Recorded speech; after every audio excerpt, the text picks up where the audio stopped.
Yeah. Well, hold on, but comedy and making fun of someone are two different things. I don't know, but if there's some specific examples, we could comment about them. David Pakman walked into Rogan's studio and dropped the one thing Joe couldn't dodge. The self-proclaimed free speech warrior froze as Pakman ripped through his just jokes defense, exposing the hypocrisy in front of millions. It was Rogan's mega shield cracking wide open. David Pakman just stepped into Rogan's world and cracked it open.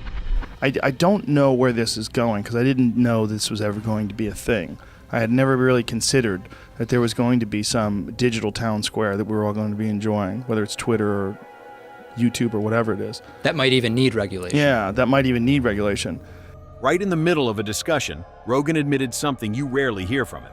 He never really thought there'd be a digital town square. Twitter, YouTube, these platforms weren't even on his radar as something that could one day need rules and regulation. That honesty set the tone. Because when you have millions of people plugged in, when every word can travel at the speed of a click, pretending it's all just conversation doesn't cut it anymore. That's the weight of this debate, and it's why what came next landed like a punch. What Crowder said was one thing, but one of the things that Carlos Mesa was discussing was what the people that had watched Crowder, what they were doing, how they were going after him. As if, see, that is a real discussion. Like, what happens when you say something about someone and then your fans agree and then they take action? The spark was Steven Crowder, the conservative comic turned internet agitator. He didn't just crack jokes about politics. He zeroed in on journalist Carlos Maza again and again, mocking his sexual orientation and appearance. It wasn't clever satire, it was targeting identity, something YouTube's own rules clearly flag. And Pakman wasn't about to let Rogan gloss over that. He broke it down simply. There's a canyon of difference between tearing apart bad ideas and tearing apart someone for who they are. Crowder crossed that line over and over, and his millions of fans turned it into a sport. That's not debate, that's harassment on a loop. I believe that they are substantive. That's my view, is that my videos about Dave Rubin are substantive. I don't really watch any left-wing stuff because I want to try to isolate myself enough to make sure that what I'm saying are my ideas. Rogan pushed back, as he always does, framing it like censorship, another attack on conservative voices. But Pakman flipped that narrative fast. This wasn't about silencing politics. It was about enforcing the rules everyone agrees to when they upload a video. When Crowder's audience took those jokes as permission, flooding Maza with hate, that's not free speech getting crushed. That's someone weaponizing a crowd.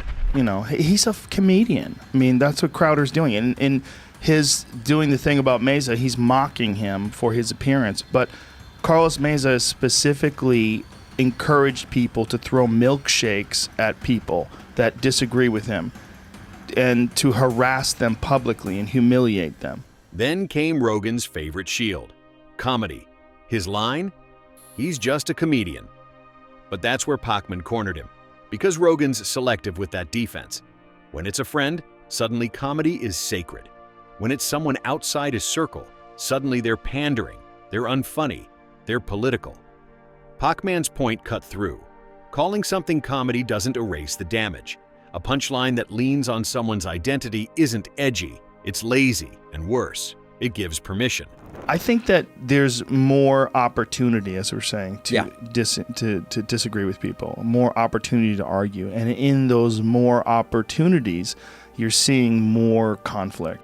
What made this exchange sting was how Pakman connected it to something Rogan already preaches: responsibility.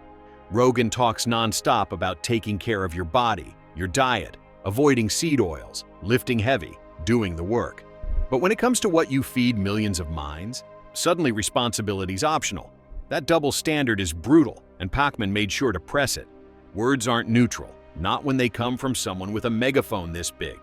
And in this space, the digital town square Rogan once didn't even think about, every word has a cost. It's hard to relate or even be in the same room because only those differences are sort of like played up or relevant. Yes. Pakman's strength here was keeping it human, cutting out the noise. He didn't make it about politics. He made it about behavior. When Crowder chose to go after Maza's sexuality, it wasn't about an idea. It was about identity. And when Rogan tried to soften that by calling it comedy, Pakman pushed back. Comedy isn't a spell. It can sting. It can humiliate. And when you've got a crowd of millions, the joke doesn't end with the laugh. It keeps echoing. I agree with the assertion that YouTube's terms of service as written were violated on the basis that he was singling out an individual, and the characteristics that that individual was being targeted with or spoken about were sexual orientation. That's the core of why this conversation matters. This isn't two podcasters talking in a vacuum. This is about how influence works now, how platforms shape behavior, and why rules even exist. And that rare moment, Rogan admitting he never saw this coming, made the clash even sharper. It showed that even someone as seasoned as Rogan is still figuring out the weight of this stage. And in that moment, Pakman wasn't just debating, he was exposing the blind spots. However, so there's this term stochastic terrorism. I don't know if you're familiar with it. No, I'm not. Stochastic terrorism is the idea that if you have a big enough audience, and you go and every day you're talking about someone should really do something about a particular politician. You're doing it every day. You're doing it every day. At a certain point, given a large enough audience and enough repetition of that, and the fact that there's like a distribution of people's emotional states, cognitive capacity, etc., it is statistically probable that someone from that audience is going to go and try to do something about whoever it is that you're targeting. This is where things really start to heat up, because David Pakman didn't just stop at calling out Crowder's harassment or Rogan's comedy shield. He went bigger. He dropped a phrase that sent the whole conversation into a different lane. Stochastic terrorism. Sounds intense, right? But it's actually simple. It's the idea that when you've got a massive audience and you keep hammering on the same target, day after day, joke after joke, you're not just talking anymore. You're creating a climate where something bad eventually happens. Maybe not today, maybe not tomorrow, but statistically, it's coming. And I think one of the biggest realizations is that people don't really miss you that much. They don't hear from you for a couple days. Yeah. Like that's one of the things where the idea of needing constant engagement. And Pakman spelled it out in a way that hits hard. When millions are listening, you don't need to tell anyone to do something directly. There's always going to be that one unstable follower, that one person ready to take things too far. Dressing up like a trans person's funny? It is if you're funny at it, if you're good. I mean, Mrs. Doubtfire, isn't that funny? And when the fuel is identity-based attacks, mocking someone's sexuality, appearance, who they are, it's not debate anymore. It's not comedy. It's weaponized rhetoric. The whole point of debate is to clash over ideas, but when you turn the person into the punchline, you're shifting from argument to target practice.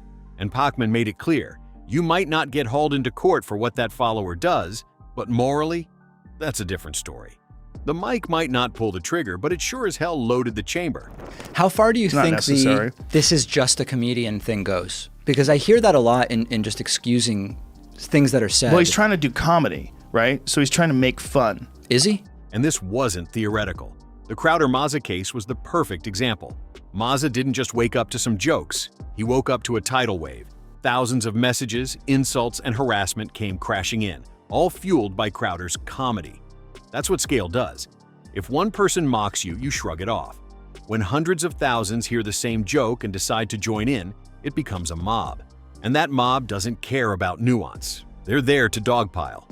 I think your question is more about whether YouTube... Who's responsible for it, right? Who's That's the responsible for question. it, yeah. These anonymous people that can just lash out at someone and insult them out of nowhere. Ultimately, they are responsible. Those people are responsible. Those people are yes, responsible. I agree.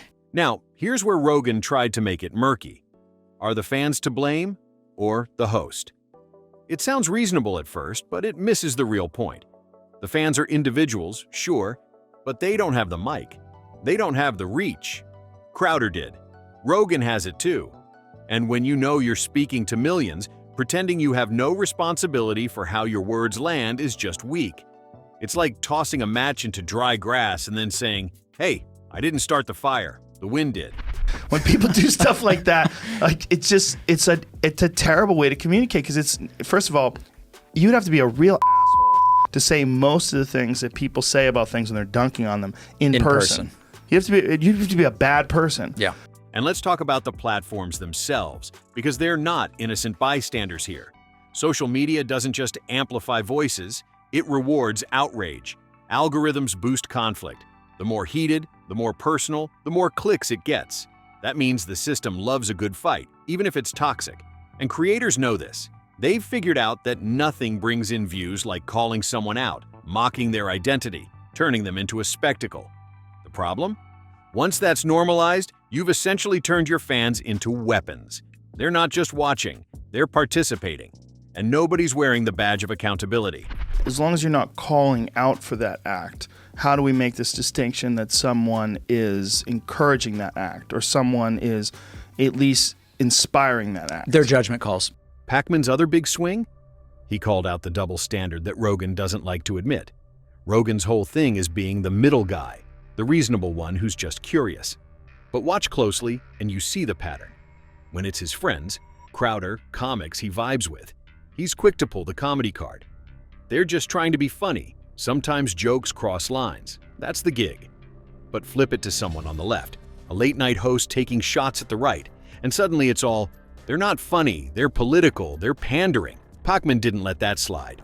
He's doing it to be funny. He's making fun of things specifically to be funny. And sometimes, when you do that, you go too far. You cross lines. I genuinely did not realize that Crowder does a comedy show. This wasn't about politics. It was about consistency. And Rogan's inconsistency here was glaring. If comedy is sacred, it should be sacred for everyone. If mocking identity is wrong, it should be wrong for everyone. But Rogan's shield seems to only open up when it's one of his own. Pakman's question hung heavy. Does Rogan defend comedy because he truly believes in the art, or because it keeps him from calling out his friends? That's the brutal part, because calling out friends is hard. It risks relationships. It risks audience loyalty. And maybe that's why Rogan leans back on that just a comedian line. It's safer. Like this video and make sure to subscribe to the channel to get more updates.